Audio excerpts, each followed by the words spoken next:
வணக்க மக்களே, இன்றைக்கி நம்ம பார்க்க போகிறது என்ன அப்படின்னா, பாவக்காய் கூட்டு எப்படி செய்யலாம் அப்படிங்கிறத நம்ம பார்க்க போகிறோம். இதுக்கு தேவையான பொருள் என்ன அப்படின்னு பார்த்தீங்கன்னா, தேவையான அளவு எண்ணெய், அப்புறம் இந்த அரைச்சி வச்ச மிளகு, ஜீரகம், சோம்பு, கருவேப்பிலை, கடுகு, உளுந்தம்பருப்பு, அப்புறம் பார்த்திங்கன்னா வெங்காயம், தக்காளி இந்த மாதிரி நறுக்கி வச்சுக்கணும். அடுத்தது பார்த்திங்கன்னா, இந்த மாதிரி பாவக்காயை சின்ன சின்ன மெரி பாவக்காய்னு சொல்லுவாங்க. இந்த மெரி பாவக்காயை நம்ம என்ன பண்ணுறோம் அப்படின்னு பார்த்திங்கன்னா, பொடி பொடியாக நறுக்கி வச்சுக்கிறோம். தேவையான அளவு மிளகாய்த்தூள், தேவையான அளவு உப்பு.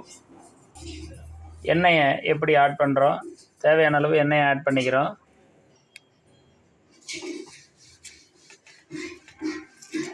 அப்புறம் எண்ணெய் கொஞ்சம் காஞ்சதும் இதில் என்ன பண்ணுறோம் அப்படின்னு பார்த்தீங்கன்னா, உளுந்தம்பருப்பை ஆட் பண்ணுறோம். கடுகு, உளுந்தம்பருப்பை இதில் ஆட் பண்ணிடுறோம்.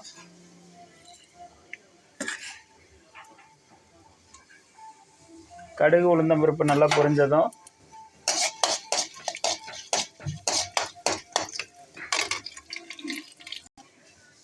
கூடவே நம்ம நசுக்கி வச்சுருந்த இந்த இஞ்சி, பூண்டு, மிளகு, ஜீரகம் எல்லாத்தையும் இதில் போட்டு நல்லா ஷார்ட்டே பண்ணிக்கணும்.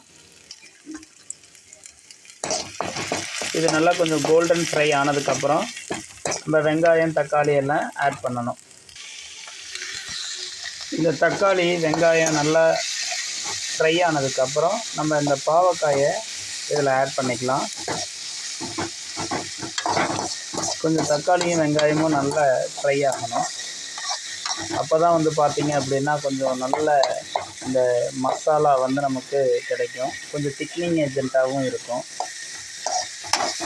கொஞ்சம் நல்லா கிறிஸ்பியாக இருக்கும். குழந்தைங்க சாப்பிடும்பொழுது இது நல்லா அவங்களுக்கு கசப்பு தெரியாமல் நல்லா டேஸ்ட்டாக இருக்கும். இது நல்லா ஹெல்த்தி ஃபுட்டாக இருக்கும். குழந்தைங்களுக்கு நம்ம சப்பாத்தி இதுக்கெல்லாம் நல்லா ஒரு எப்போதும் வழக்கம் போல் இந்த குருமா இந்த மாதிரி வைக்காமல் இந்த மாதிரி செஞ்சு கொடுத்தா இந்த பாவக்காயெல்லாம் நல்லா விரும்பி அவங்க சாப்பிடுவாங்க. நல்லா டேஸ்ட்டாக இருக்கும். கூடவே இப்போ இந்த வதக்குனதோட இந்த பாவக்காயவும் நம்ம என்ன பண்ணுறோம், ஆட் பண்ணி நல்லா வதக்குறோம். தேவையான அளவு உப்பு ஆட் பண்ணுறோம். தேவையான அளவு என்ன பண்ணுறோம் அப்படின்னா மிளகாய்த்தூள் சேர்க்குறோம். அதை கொஞ்சம் நல்லா ஷார்ட்டே பண்ணிக்கணும். இந்த மாதிரி நல்லா ஷார்ட்டே பண்ணிவிட்டு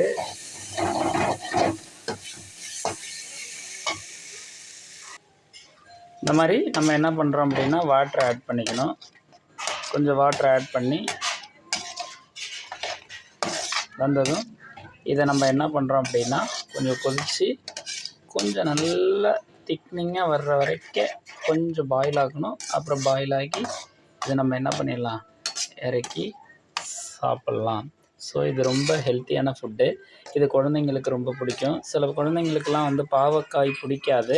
அதனால் பார்த்திங்க அப்படின்னு சொன்னால் நம்ம அந்த பிடிக்காத ஒரு விஷயத்த இதில் என்ன பண்ணலாம் அப்படின்னா பாவக்காயை இந்த மாதிரி செஞ்சு கொடுத்தா எல்லாருமே ரொம்ப விரும்பி சாப்பிடுவாங்க. எல்லாருமே பாவக்காயை நல்லா விரும்பி சாப்பிடுங்க. அது உடம்புக்கு நல்ல ஆரோக்கியத்தை கொடுக்கக்கூடிய ஒரு உணவாக இருக்குது. ஸோ இந்த வீடியோ பிடிச்சிருந்தால் லைக் பண்ணுங்கள், ஷேர் பண்ணுங்கள், சப்ஸ்கிரைப் பண்ணுங்கள். தேங்க்ஸ் ஃபார் வாட்சிங்.